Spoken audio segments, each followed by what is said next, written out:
আচ্ছা, আপনাদের বাড়িতেও তো ধরুন এই শীতের সময় প্রচুর শাল বিক্রেতা আসেন, তারা কাশ্মীর থেকে আসেন কি উদ্দেশ্যে?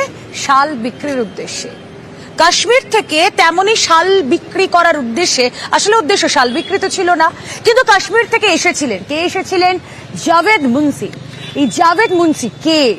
কাশ্মীরের তানপুরার বাসিন্দা, কিন্তু তাকে নিয়ে হঠাৎ এত হই হই রই রই কেন? তার কারণ তিনি এক জঙ্গি, অন্ততপক্ষে অনুমান এমনটাই তদন্তকারীদের। এবং কাশ্মীর থেকে এই জঙ্গি, এই জাভেদ মুন্সি কোথাও এখানে এসেছিল এই জঙ্গি কার্যকলাপের জন্য, এবং তারপর তাকে যখন ক্যানিং এ গুলশান হাউস থেকে গ্রেফতার করা হলো, তারপরে একের পর এক চাঞ্চল্যকর তথ্য আমাদের সামনে উঠে আসছে। দেখুন, ফান্ড সংগ্রহ করছিল এই জাভেদ, কিন্তু কোথা থেকে আসছিল এই ফান্ড, কারা করছিল এই ফান্ডিং, এই সমস্ত কিছুতেই কিন্তু এই মুহূর্তে তদন্তকারীরা তারা নজর রাখছেন, নজর রয়েছে তার বিভিন্ন অ্যাকাউন্টে, তার আত্মীয়দের অ্যাকাউন্টেও, কারণ তার কাছ থেকে 50,000 টাকার নগদ মিলেছে। আসলে এ নিয়ে আরো বিস্তারিত জানি, আমাদের প্রতিনিধি অমিত রয়েছেন সঙ্গে। অমিত, কারা ফান্ডিং করছিল, এই ফান্ড কিসের জন্য ব্যবহার করার কি উদ্দেশ্য ছিল এই জাভেদের, এখনো পর্যন্ত কি কি তথ্য এসেছে হাতে?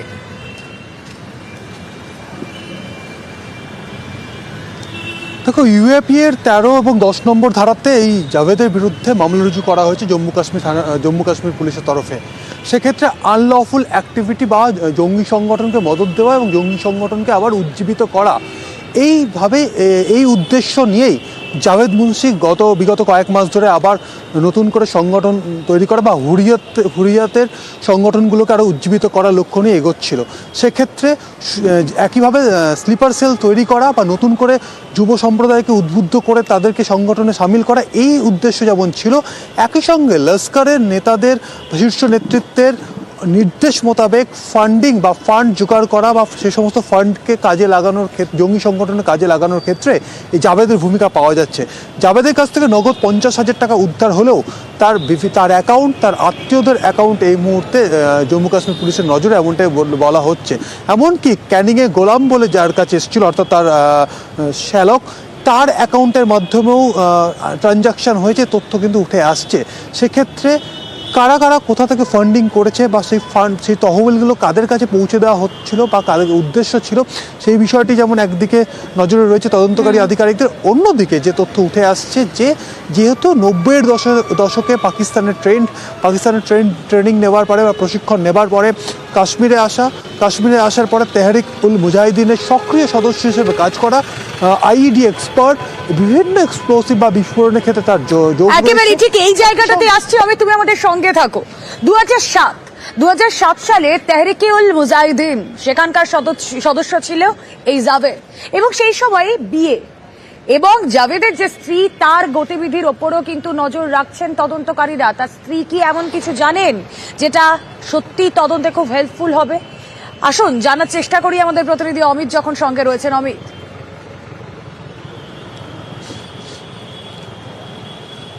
দেখো, যে সময় তার বিয়ে হয়, অর্থাৎ 2007 সালে জাভেদের বিয়ে হয়, সেই ক্ষেত্রে তদন্তকারী আধিকারিকরা বা জম্মু কাশ্মীর পুলিশ মনে করছেন সেই সময় একদম চূড়ান্ত শিখরে বা তেহরিক উল মুজাহিদিনের তখন অ্যাক্টিভিটি অনেকটা অ্যাক্টিভ সেই সময় জম্মু কাশ্মীর জুড়ে। সে উপত্যকা বিভিন্ন সন্ত্রাসবাদী কার্যকলাপে তেহরিকে তখন নাম উঠে আসে, জাভেদ সেখানে সক্রিয়ভাবে রয়েছে। সেক্ষেত্রে একজন জঙ্গির সঙ্গে একজন মহিলার যখন বিয়ে হচ্ছে, সেক্ষেত্রে সমস্ত বিষয়ে তার স্ত্রী ওয়াকিবহাল বলেই মনে করছেন তদন্তকারী আধিকারিকরা। সেই জায়গা থেকে তার ওয়াইফ বা তার স্ত্রীর জঙ্গি সংগঠনগুলির সঙ্গে তার কী যোগ রয়েছে, বা বর্তমান সময়ে সাম্প্রতিক যে মার্চ মাসে যে 4 থেকে 5 জনকে আটক করা হয়েছিল, পরবর্তী সময় তাকে গ্রেপ্তার করা হয়, তাদের কাছ থেকে জাভেদ মুন্সি সম্পর্কে তথ্য পায় জম্মু কাশ্মীর পুলিশ। সেক্ষেত্রে নতুন করে যে আবার হুরিয়াতকে সংঘবদ্ধ করার ক্ষেত্রে আর কোন বিচ্ছিন্নতাবাদী জঙ্গি সংগঠনের পুরনো প্রাক্তন সদস্য বা প্রাক্তন নেতা বা যারা চুপচাপ এখন বসে গেছে বা আন্ডারগ্রাউন্ডে চলে গেছে, কাদের কাদের সঙ্গে যোগাযোগ রাখছিল, সেই সমস্ত তার স্ত্রীর পক্ষে জানা সম্ভব বলে মনে করছে তদন্তকারী আধিকারিকরা। এই জায়গা থেকে ইতিমধ্যেই ক্যানিং থেকে গ্রেপ্তার হওয়ার পরে তাকে শ্রীনগর নিয়ে যাওয়া হচ্ছে। 31 তারিখ অবধি ট্রানজিট রিমান্ড রয়েছে এবং সেখানে কি আদালতে পেশ করা হবে। তারপরে তার স্ত্রীকেও এক্সামিন করতে চাইছেন এবং ইতিমধ্যেই তার দুটো ফোন বাজেয়াপ্ত করা হয়েছে। সে দুটো ফোন থেকেও গুরুত্বপূর্ণ কিছু তথ্য ইতিমধ্যে পাওয়া যাচ্ছে বা বেশ কিছু নাম্বার তারা ইতিমধ্যে তদন্তকারীরা পেয়েছে। একেবারে জম্মু কাশ্মীর পুলিশ এই মুহূর্তে তদন্ত আরো জোরদার করছে, কারণ এই জাভেদ মুন্সিকে ঘুঁটি করে কি আরো বড় কোনো চক্র রয়েছে, জঙ্গি কার্যকলাপের কি আরো বড় কোনো ছক ছিল আদৌ, এই সমস্ত কিছুই জানতে চাইছে জম্মু কাশ্মীর পুলিশ। তার পাশাপাশি এখানে এই ক্যানিং এ এসে যখন এই জাভেদ মুন্সি ছিল সে তার আত্মীয়র বাড়িতে ছিল। আচ্ছা, সত্যি কি শাল ব্যবসা করতেই আসা, শাল ব্যবসাটা কি অছিলা নাকি পেটের টান ছিল, এই বিষয়ে বিস্তর সন্দেহ এখনো রয়েছে। কিন্তু যে আত্মীয়র বাড়িতে আসা অর্থাৎ গুল মোহাম্মদ, তার দীর্ঘদিনের শালের ব্যবসা, স্থানীয়রা বলছেন প্রায় 25-30 বছরের শালের ব্যবসা। এই গুল মোহাম্মদের বাড়ির বাইরে, ক্যানিং এর বাড়ির বাইরে গুল শাল হাউস একটা সাইনবোর্ডও লাগানো। তাহলে কি এবার নজরে এই গুল মোহাম্মদ মানে জাভেদের আত্মীয়?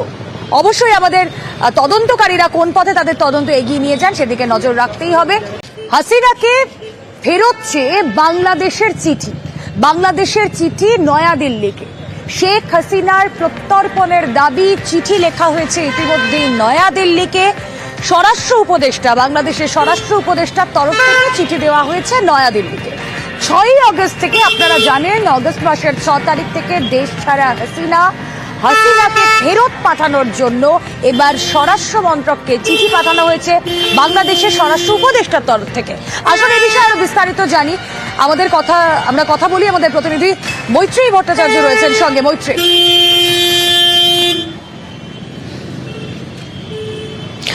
দেখো রুমেলা, স্বরাষ্ট্র উপদেষ্টা জাহাঙ্গীর আলম চৌধুরী তিনি জানিয়েছেন যে একটি ডিপ্লোম্যাটিক নোট পাঠানো হয়েছে ভারতের বিদেশ মন্ত্রকে শেখ হাসিনাকে তাদের দেশে অর্থাৎ বাংলাদেশে প্রত্যর্পণের জন্য। আমরা জানি যে দু দেশের মধ্যে একটি ট্রিটি রয়েছে যাকে এক্সট্রাডিশন ট্রিটি বলা হয়, অর্থাৎ নির্দিষ্ট কিছু চার্জেস রয়েছে। সেই চার্জেসে যদি বাংলাদেশে কেউ অভিযুক্ত হয় এবং তিনি যদি ভারতে তিনি কোনোভাবে আশ্রিত থাকেন, তাহলে ভারত তাকে বাংলাদেশে পাঠাবে। এই এক্সট্রাডিশন চুক্তি যেটি স্বাক্ষর হয়েছিল শেখ হাসিনার আমলেই, সেই এক্সট্রাডিশন ট্রিটিকে এখন হাতিয়ার করে ভারতের থেকে প্রত্যর্পণের জন্য ডিপ্লোম্যাটিক নোট পাঠানো হয়েছে বলে জানিয়েছেন সে দেশের স্বরাষ্ট্র উপদেষ্টা।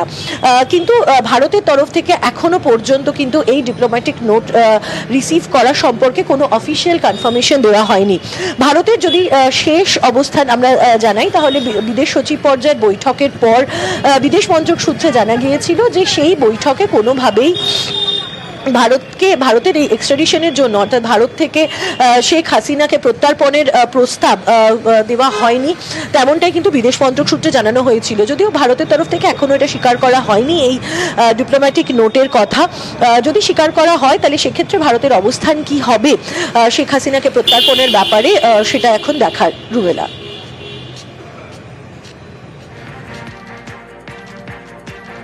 আমাদের চিঠি অলরেডি চলে গেছে ওনার এক্সট্রাডিশন করার জন্য, এটা প্রক্রিয়াধীন আছে। আমাদের সাথে তো ওনাদের এক্সট্রাডিশন ট্রিটি একটা আছেই, ওই প্রক্রিয়া হবে, ওই চুক্তি। বাংলাদেশ বারবার তাদের ফাঁকা আওয়াজ, ফাঁকা বলি আমরা শুনছি। কখনো তারা কলকাতা দখল করে নেওয়ার হুমকি দিচ্ছে, আবার কখনো এই দেশের চিকেন নেক কেটে ফেলার হুমকি দিচ্ছে। হ্যাঁ, এমনই হুমকি, এমনই হুঁশিয়ারি বাংলাদেশের তরফ থেকে বারবার এসেছে। আর এবার বাংলাদেশের সীমান্ত দখল করলো আরাকান আর্মি। আপনাদেরকে আরো বিস্তারিত জানাই, বাংলাদেশ মায়ানমার সীমান্ত দখল নিয়েছে আরাকান আর্মি, দাবি সে দেশের স্বরাষ্ট্র উপদেষ্টার। ফলত রক্তচাপ বেড়েছে ঢাকার, সে আর বলার অপেক্ষা রাখে না।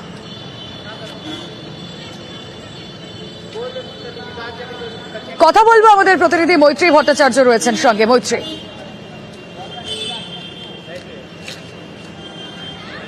দেখো রুমেলা, বাংলাদেশের তরফ থেকে যেমনটা তুমি বলছিলে যে গত বেশ কিছুদিন ধরে ভারত দখল, চিকেন নেককে আলাদা করে দেওয়া, কলকাতা দখল, এমন অনেক কিছু শোনা গিয়েছে, কিন্তু এই মুহূর্তে বাংলাদেশের কাছে সব থেকে চাপের জায়গা হচ্ছে তাদের মায়ানমার সীমান্ত, যেখানে ইতিমধ্যেই আরাকান আর্মি তারা দখল করে নিয়েছেন। এবং আজকে স্বরাষ্ট্র সচিব তিনি একটি প্রেস বিজ্ঞপ্তি অর্থাৎ সাংবাদিকদের সামনে তিনি জানান যে পরিস্থিতি এই মুহূর্তে রয়েছে সেখানে তারা সরাসরি আরাকান আর্মির সঙ্গে আলোচনাতেও যেতে পারছেন না।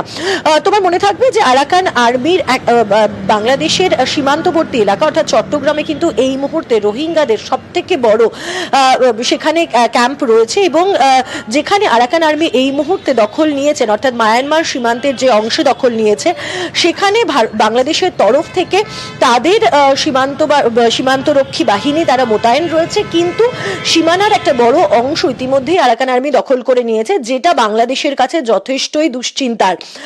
একদিকে তারা যখন ভারত দখলের কথা বলছে তখন নিজেদের দেশেরই সীমান্ত রক্ষা করাটাই এই মুহূর্তে বাংলাদেশের কাছে এই মুহূর্তে সব থেকে বড় চ্যালেঞ্জ। রুমেলা,